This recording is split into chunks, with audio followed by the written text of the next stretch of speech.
O prisioneiro que virou filósofo. 10 anos na cadeia, lendo Epicteto. Ele se chama Marcos. Nascido e criado na periferia de São Paulo.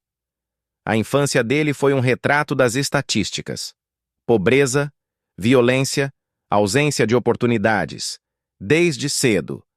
Marcos aprendeu que, para sobreviver, precisava ser duro, ser frio, desconfiar de todo mundo. Aos 22 anos, veio o inevitável.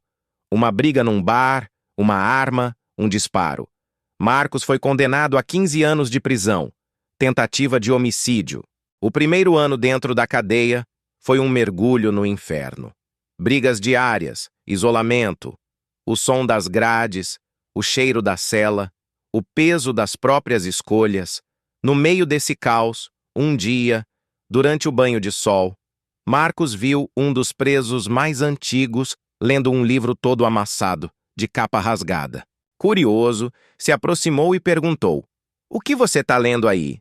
O outro preso, conhecido como Velho João, respondeu com um sorriso irônico: "Um filósofo chamado Epicteto, um escravo que virou mestre de vida. Talvez você devesse ler também." Marcos deu risada. Filosofia? Isso era coisa de gente rica, de gente que nunca pisou na favela, nunca sentiu fome, nunca ouviu tiros de madrugada.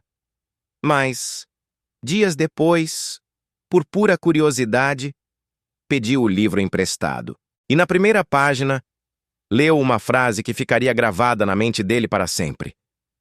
Não são as coisas que nos perturbam, mas sim a opinião que temos sobre elas. Naquela noite, deitado no chão frio da cela, Marcos não conseguiu dormir. Ficou pensando. Quantas vezes ele tinha explodido por raiva? Quantas brigas tinha arrumado? Só por impulso? Quantas decisões destrutivas tomou? Simplesmente por não saber controlar o próprio estado emocional? A partir desse dia, algo começou a mudar. Marcos passou a acordar mais cedo. Durante a madrugada, enquanto os outros presos ainda dormiam, ele lia. Primeiro, terminou o livro de Epicteto. Depois, pediu ao assistente social da prisão que trouxesse mais livros de filosofia estoica. Vieram então Meditações, de Marco Aurélio, Cartas a Lucílio, de Sêneca. Cada parágrafo era como um soco, mas também uma libertação.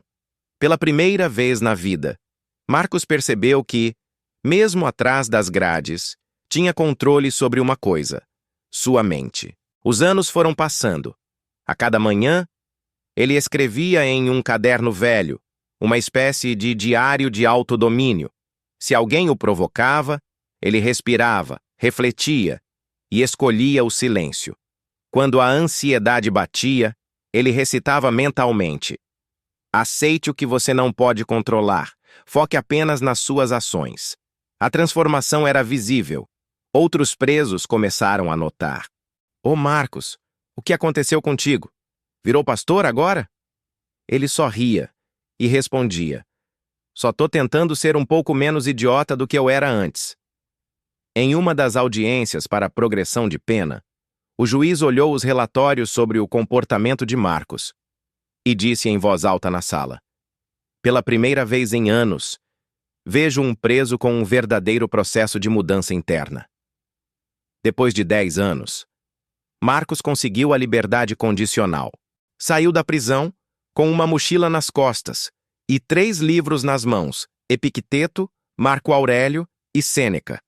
Hoje, ele dá palestras em escolas públicas, conta sua história em comunidades carentes e sempre termina com a mesma frase: se até um escravo pode virar filósofo e um prisioneiro pode virar alguém melhor, você também pode. Marcos não romantiza a dor.